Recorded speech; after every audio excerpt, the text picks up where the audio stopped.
Railway aspirants के सबसे best YouTube channel the life study पर मैं सिद्धार्थ आपका बहुत बहुत स्वागत करता हूं।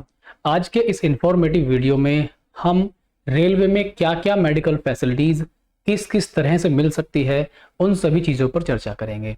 और यहाँ पर जो भी मैं आपको दिखाऊंगा वो ऑफिशियल नोटिफिकेशन के आधार पर ही बात करूंगा। तो आइए हम लोग सीधे सीधे चलते हैं।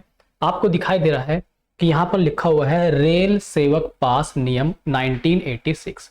ये एक सरकारी दस्तावेज या सरकार की तरफ से दी गई सूचना है। किसके अकॉर्डिंग? रेल सेवक पास 1986 के अकॉर्डिंग। इसको जब आप पूरा पढ़ेंगे तो पढ़ने के बाद हालांकि बहुत सारी चीजें इसमें हैं, लेकिन आपके काम की जो चीज है वो मैंने यहां से उसको अलग कर लिया है। ठीक है, इसमें बहुत सारी परिभाषाएं दे रखी हैं। ठीक, इसमें बहुत सारी परिभाषाएं जैसे आप देख सकते हैं यहाँ पे लिखा हुआ है परिभाषाएं। ठीक, तो ये परिभाषाओं में अलग अलग तरह की परिभाषा दी हुई है। जैसे यहाँ पे लिखा हुआ है कुटुंब के अंतर्गत कौन कौन आएगा, परिवार के अंतर्गत कौन कौन आएगा। तो यहाँ पर एक तो इसके आधार पर हम लोग बात करेंगे। फिर दूसरा जो होगा मैं बात करूंगा, एक और पीडीएफ मेरे पास है वो भी इंपॉर्टेंट है। इसको आप देखिए, ये जो पीडीएफ आपको दिखाई दे रही है यहाँ पर आपको लिखा दिखाई दे रहा होगा RELHS। ये आप देखिए यहाँ पर, ठीक है, ये आपको दिखाई दे रहा होगा RELHS। तो इसके आधार पर भी बात करेंगे। तो आइए सीधे सीधे मैं आपको लेकर चलता हूं जो मुख्य पॉइंट्स हैं उनकी। तो सारे पॉइंट्स मैंने इंपॉर्टेंट पॉइंट छांट लिए हैं, आपको मैं बताता हूं। तो देखिए ये रही सारी जरूरी सूचना। तो हम स्टार्ट करते हैं।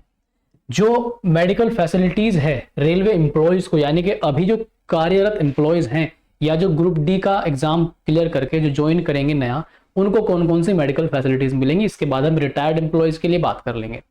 यहां पर आप देखिए पास रूल 1986 में फैमिली और डिपेंडेंट, परिवार के अंतर्गत कौन आएगा, और डिपेंडेंट आश्रित जन के अंतर्गत कौन आएगा। फैमिली में हस्बैंड हो, साथ में वाइफ और बच्चे। मुख्य रूप से जो आपके परिवार के अंतर्गत आएगा रेलवे की नजरों में वो होगा आप, आपकी वाइफ और आपके बच्चे, ये आएंगे परिवार के अंतर्गत। बच्चों में जो लड़का है 21 साल से कम या 21 साल से ज्यादा।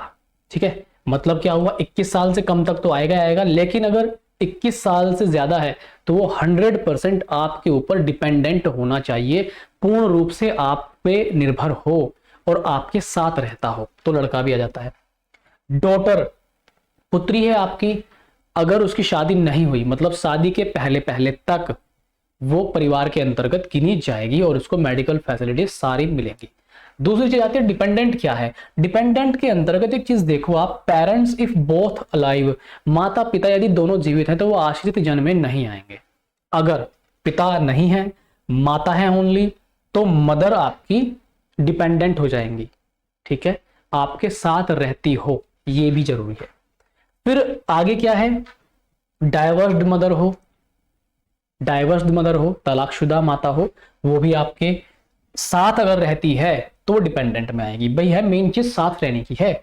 डाइवर्स्ड या विडो सिस्टर, तलाकशुदा बहन हो या विधवा बहन हो, डिपेंडेंट में आएगी बशर्ते कि आपके साथ रहती हो। ठीक है, दिव्यांग एट एनी स्टेज, कोई दिव्यांग है आपकी फैमिली में, आपके परिवार में, आपके साथ रहता हो किसी भी एज तक, तो वो डिपेंडेंट में आएगा, आश्रित जन में आएगा, सारी मेडिकल फैसिलिटीज उसको मिलेंगी। सौतेला भाई है, 21 साल तक का सौतेला भाई भी आश्रित जन में आएगा, आपके साथ रहता हो। ठीक है, ये सारी चीज, तो ये जो मैंने सारी चीजें बताई हैं ये किस तरह से काम करती हैं, एम्प्लॉयज के साथ रहते हो तो डिपेंडेंट में आएंगे। अब मान लीजिए डाइवर्स मदर है, एम्प्लॉय के साथ रहती ही नहीं है, तो वो फिर नहीं आएगी। ठीक है, ये बात का आप ध्यान रखो। या मान लीजिए डाइवर्स सिस्टर है और वो रहती नहीं है भाई के साथ में, तो फिर नहीं आएगी, या मतलब एम्प्लॉय के साथ में रहती नहीं है तो फिर नहीं आएगी। ठीक है, तो हस्बैंड वाइफ और चिल्ड्रन आएंगे, इस बात का आप ख्याल रखो। ठीक, आई थिंक वाइफ जरूरी नहीं है कमाती हो या ना कमाती हो, फिर भी आएगी। मान लीजिए वाइफ भी एम्प्लॉय है कोई दूसरी जॉब पे, तब भी आएगी भाई। ठीक है, तो इसका भी ध्यान रखो, कोई इसमें घबराने वाली बात नहीं है, सब चीज मैंने क्लियर कर दी है। उम्मीद कार्ड बनता है रेलवे में, एक उम्मीद कार्ड होता है यूनिक मेडिकल आइडेंटिटी कार्ड। ये एक स्मार्ट कार्ड है, लाइक एटीएम के जैसा, पैन कार्ड के जैसा, आधार कार्ड जो स्मार्ट कार्ड आज के टाइम में बन रहे हैं उसी जैसे ऑनलाइन रजिस्ट्रेशन होता है। इसका रजिस्ट्रेशन कैसे होगा इसके ऊपर एक सेपरेट वीडियो बनाऊंगा, पूरा स्टेप बाय स्टेप। रजिस्ट्रेशन जब आप करा लेंगे, सारे प्रोसेस करने के बाद आपका रिकॉर्ड जाएगा डीलिंग क्लर्क के बाद, रेलवे विभाग में आपका रिकॉर्ड फॉरवर्ड हो जाएगा रजिस्ट्रेशन करने के बाद डीलिंग क्लर्क के पास।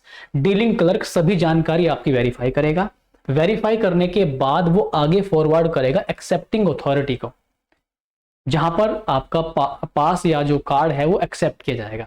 ठीक है, फिर है ये यूनिक कार्ड हर एक फैमिली मेंबर का अलग अलग मिलता है। मान लीजिए 2 बच्चे हैं, दोनों बच्चों का बनेगा, वाइफ है वाइफ का अलग बनेगा, आप हैं आपका अलग बनेगा। इस अलग अलग होने का फायदा क्या है, मान लीजिए आप जॉब पर हैं, ड्यूटी कर रहे हैं कहीं पे, आपकी फैमिली जो है उसमें किसी बच्चे की तबीयत खराब हो जाती है, वाइफ को कुछ हो जाता है, तो वो बिना आपकी सहायता के हॉस्पिटल जाके सुविधा ले सकते हैं, मेडिकल फैसिलिटीज का लाभ उठा सकते हैं। ये पास ऑल इंडिया सभी जगह मान्य होगा, रेलवे के जितने हॉस्पिटल उनमें भी, और रेलवे के साथ जो जुड़े हुए हॉस्पिटल है उनमें भी। रेलवे के साथ कुछ प्राइवेट हॉस्पिटल्स का टाई अप रहता है, मतलब रेलवे के अंतर्गत या रेलवे से समझौता करके वो काम करते हैं। ठीक है, कभी कभी रेलवे हॉस्पिटल में प्रॉपर इलाज के लिए मशीनें या सुविधा नहीं हो पाती, तो डॉक्टर फिर ऐसे केस में प्राइवेट हॉस्पिटल में भेज देता है, जहां पर हाई टेक्नोलॉजी की मशीनें और अत्याधुनिक सुविधाएं होती हैं। आपने देखा भी होगा जब आपका मेडिकल किया जा रहा था अभी ग्रुप डी के लिए, तो रेलवे आपको पर्टिकुलर एक स्पेशल हॉस्पिटल का नाम लिख के सभी कैंडिडेट्स को उसी में भेज रहा था, तो वो रेलवे के साथ इम्पैनल्ड हॉस्पिटल है। इस इम्पैनल्ड हॉस्पिटल की हर एक राज्य की अलग लिस्ट होती है, वो लिस्ट पे मैं ऊपर एक अलग वीडियो बना दूंगा और टेलीग्राम ग्रुप में दिलवा दूंगा। ठीक है, ट्रीटमेंट का प्रोसेस क्या है, सबसे पहले आप नॉर्मल हेल्थ इशू है, आपका छोटा मोटा हेल्थ इशू है, तो रेलवे का जो छोटा हॉस्पिटल होता है जो आपके आसपास, आपके जहां पर आपकी पोस्टिंग है उसका जो नजदीकी होता है, प्राथमिक चिकित्सा केंद्र में आप जाएंगे, मान लीजिए वहां पर आपका इलाज नहीं हुआ तो आपको डिवीजन रेलवे हॉस्पिटल में जाना पड़ेगा, यानी कि यहाँ पे इलाज नहीं पॉसिबल तो ये आपको भेज देंगे कि भाई डिवीजन रेलवे हॉस्पिटल में चले जाओ, वहां पर ट्रीटमेंट ले लो। आप वहां पर गए, वहां पर इलाज हो गया तो ठीक है, नहीं है तो आपको सेंट्रल रेलवे हॉस्पिटल में भेजा जाएगा, यहाँ पर इलाज हुआ तो ठीक है, फिर आपको इम्पैनल्ड हॉस्पिटल यानी कि प्राइवेट हॉस्पिटल में आपको भेज दिया जाएगा। और वहां पर तो इलाज होना आपका संभव ही है, क्योंकि बड़े बड़े डॉक्टर्स बिल्कुल अत्याधुनिक सुविधाओं के साथ बैठते हैं। ठीक है, वहां पर आपका इलाज किया जाएगा। अगर डिपेंडेंट, देखिए मान लीजिए एम्प्लॉय को ऐसी बीमारी, ऐसा इश्यू हो गया कि वो जॉब कर ही नहीं सकता, वो जॉब नहीं कर पाएगा वो, तो उस केस में उसके आश्रित को जॉब मिल जाएगी, जिसको भी वो जॉब देना चाहता है। आश्रित को मतलब डिपेंडेंट को, वो वाइफ को देना चाहे वाइफ को मिल जाएगी, जिसको भी वो देना चाहे मिल जाएगी। ठीक है, आगे हम चलते हैं। इसमें सारी चीजें मैं बहुत अच्छे से क्लियर करने की कोशिश कर रहा हूँ, कोई भी डाउट बने तो आप लोग कमेंट एक बार जरूर कर देना। ये इमरजेंसी ट्रीटमेंट कैसे ले सकते हैं आप लोग, जैसे मान लीजिए कि आपको अचानक से ऐसी चीज आपके साथ हो गई कि आप सरकारी रेलवे हॉस्पिटल में नहीं जा सकते, फिर आप क्या करोगे, नजदीकी रेलवे हॉस्पिटल के साथ जुड़े हुए किसी हॉस्पिटल में जाओगे, आप इम्पैनल हॉस्पिटल में जाओगे और आप वहां पर डायरेक्ट इलाज ले लोगे। देखो प्रोसेस वैसे क्या होता है, पहले आप रेलवे हॉस्पिटल में जाते हो, फिर रेलवे हॉस्पिटल पॉसिबल नहीं है तो आपको फॉरवर्ड करता है वो इम्पैनल हॉस्पिटल में, तो वो तो एक लीगल प्रोसेस है दूसरा भी लीगल ही। लेकिन अगर आप बिना रेलवे को सूचना दिए हुए डायरेक्ट किसी प्राइवेट हॉस्पिटल जो कि रेलवे के साथ जुड़ा हुआ है उसमें चले जाते हैं, तो वहां पर जब आपका इलाज होगा तो उस इलाज को किस तरीके से लेना है, प्राइवेट हॉस्पिटल में आपने ट्रीटमेंट ले लिया, उस केस में जो आपका बिल बनेगा पूरा का पूरा, उसमें कुछ भाग रेलवे देगा और कुछ भाग एम्प्लॉय देगा। सपोज दैट कि मान लीजिए वहां पर आपके ऊपर 1000 रुपए का खर्चा हुआ, तो जो रेलवे है, रेलवे के नियम के अकॉर्डिंग सपोज दैट रेलवे 70% पे करेगा और आपको 30% पे करना पड़ेगा, इस तरह से जो भी सरकारी उनका हिसाब किताब है उसके अकॉर्डिंग। ठीक है, समझ गए आप मेरी बात। फिर होता है एक रीइंबर्समेंट अमाउंट, प्रतिपूर्ति राशि। ये प्रतिपूर्ति राशि भी इसी से संबंधित है। मान लीजिए आपने प्राइवेट हॉस्पिटल में डायरेक्ट जाके इलाज ले लिया, अब जो रेलवे है, जो भारत का रेलवे है, वो उसका कुछ अमाउंट पे करेगा, तो वही प्रतिपूर्ति राशि है। प्राइवेट हॉस्पिटल से ट्रीटमेंट आपने लिया है तो जो बिल बनेगा डिवीजन हॉस्पिटल को आपको सूचना देनी पड़ेगी कि सर ऐसे ऐसे है, ये लीजिए पूरा रिकॉर्ड बिल वगैरह, मैंने वहां पर इमरजेंसी केस में इलाज लिया है। तो डिविजनल हॉस्पिटल जो है उसको वेरीफाई करेगा कि क्या आपको ऐसी तकलीफ थी, क्या ऐसी कंडीशन आपके साथ थी कि आपको डायरेक्ट प्राइवेट हॉस्पिटल में जाना पड़ गया, वो उसको वेरीफाई करेगा। वेरीफाई करने के बाद आपका आगे का प्रोसेस होगा।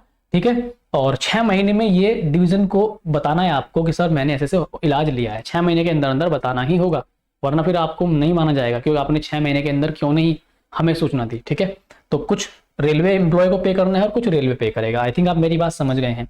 ठीक है, आगे देखिए रिटायर्ड जो एम्प्लॉयज हैं, जो रिटायर्ड हैं, जो पेंशनर हैं, पेंशन भोगी हैं, उनके लिए क्या क्या सुविधाएं रेलवे देता है। देखो एक 2012 से पहले क्या होता था कि लास्ट महीने की जो सैलरी है उसको सिक्योरिटी के तौर पर रख लिया जाता था और पेंशन भोगी को एक सुविधा मिलती थी। क्या सुविधा मिलती थी, देखिए मैं बताता हूं। 2012 के बाद फिर क्या हुआ, 2012 के बाद लेवल 1 से लेवल 5 तक 30,000 रुपए या लास्ट महीने की सैलरी, इन दोनों में से जो भी कम हो। देखो, एक तो फिक्स अमाउंट है 30,000 रुपए, या लास्ट महीने की सैलरी, इन दोनों में से जो भी कम होगा वो आपकी रख ली जाएगी सिक्योरिटी के तौर पर। लेवल 6 वाले के लिए 54,000 रुपए या लास्ट महीने की सैलरी जो भी कम हो वो रख ली जाएगी। आपको फिर आगे सुविधा में मौका मिलेगा। कौन सी सुविधा? RELHS सुविधा में आपको मौका मिलेगा। लेवल 7 से 11 तक 78,000 रुपए या फिर लास्ट महीने की सैलरी जो कम है इनमें से सिक्योरिटी के रूप में अमाउंट काटा जाएगा। सेम 12 से 17 तक, लेवल 17 तक 1,20,000 या लास्ट महीने की जो भी कम हो वो सैलरी सिक्योरिटी के तौर पे रखी जाएगी। फिर आप एलिजिबल हो जाएंगे RELH स्कीम में जाने के लिए। तो ये सभी करने के बाद इनमें से जो भी आपका लेवल है उसके अकॉर्डिंग आपको RELHS स्कीम में जोड़ दिया जाएगा। फिर से आपका एक स्मार्ट कार्ड बनेगा जो कि ऑल इंडिया वैलिड होगा, कहीं भी चलेगा। ठीक, इसकी फुल फॉर्म क्या होती है? Retired employees liberalised health scheme. 1997 में ये आई थी। मैंने आपको RELHS की पूरी कहानी दिखाई है। ठीक है, तो मैं आपको दिखाता हूं आगे आगे क्या क्या आपको सुविधा मिलती है। CTSE एक और स्कीम है, CTSE cashless treatment scheme in emergency in empanelled hospital. ये कैशलेस स्कीम है। ठीक है, इसका पूरा एक प्रोसेस होता है। प्रोसेस बहुत लंबा है, मैं आपको किस दिन पूरे वीडियो में बताऊंगा डिटेल के साथ में। तो रेलवे पहले आपसे कुछ अमाउंट जमा करवाता है, उसका पूरा का पूरा एक प्रोसेस है। रेलवे आपसे पहले कुछ पैसा जमा करवा के रखता है पहले से ही। ठीक, तो उसके आधार पर ही आपको कैशलेस ट्रीटमेंट मिलता है रेलवे के साथ जो इम्पैनल्ड हॉस्पिटल है उनमें, दैट मीन्स प्राइवेट हॉस्पिटल्स में। तो रिटायर्ड एम्प्लॉयज के लिए ही है ये, और डिपेंडेंट है जो रिटायर्ड एम्प्लॉय है उसके डिपेंडेंट को भी सुविधा मिलती है। RELHS के आधार पर आप उम्मीद कार्ड भी बनवा सकते हैं, मतलब रिटायर्ड एम्प्लॉयज का भी उम्मीद कार्ड बन सकता है। आई थिंक मैं सारी चीजें क्लियर कर पाया हूं। तो जो ये RELHS है इसके बारे में मैं आपको दिखा देता हूं। मैंने सारी इंपॉर्टेंट चीजें छांट कर आपके लिए लिख ली हैं ताकि आपको कोई भी प्रॉब्लम ना आए। देखो, बहुत ज्यादा चीजें लिखी होती हैं आपके सामने। ठीक है, तो ये देख लो वो सारी चीजें। ये लेवल है, लेवल के अकॉर्डिंग संशोधन किया गया था 7th पे कमीशन के हिसाब से। लेवल 1 to 5, 6, 7 to 11 और 12 से अब मतलब 17 तक 30,000, 54,000, 78,000, 1,20,000। तो ये सारी की सारी चीजें मैंने यहाँ पर आपके लिए छांट के लिख दी हैं। ये PDF अगर आपको चाहिए तो मैं टेलीग्राम ग्रुप में डलवा दूंगा। इस वीडियो के नीचे टेलीग्राम ग्रुप दिया हुआ है। 4,000, 4,500 के आसपास उसमें कैंडिडेट्स प्लस अब जो रेलवे एम्प्लॉय बन गए हैं वो लोग जुड़े हुए हैं। आप उस ग्रुप को जरूर ज्वाइन करें और फायदा उठाएं। और हाँ, अगर आपके आसपास जानकारी में कोई भी नया स्टूडेंट जो रेलवे की तैयारी कर रहा है तो मैं खुद रेलवे एम्प्लॉय होने के साथ जो मैंने चीजें रेलवे में फील की हैं, कैसे मैंने एग्जाम क्लियर किया, उसके आधार पर मैं तैयारी कराने की कोशिश कर रहा हूं। आप चाहें तो रेलवे क्लास भी यहाँ से ले सकते हैं। और मैंने रेलवे के ऊपर बहुत सारे टॉपिक कवर कर दिए, ग्रुप डी की 17 पोस्ट कवर कर दी। उनकी जानकारी लेने के लिए भी आप वीडियोस देख सकते हैं। अगर ये वीडियो आपको अच्छा लगा तो आप इसको शेयर जरूर करना, लाइक करना और अपने डाउट को भी आप कमेंट में जरूर लिख देना। मिलते हैं नेक्स्ट वीडियो में, तब तक के लिए सभी लोग अपना ध्यान रखिए। Bye, take care, see you soon guys.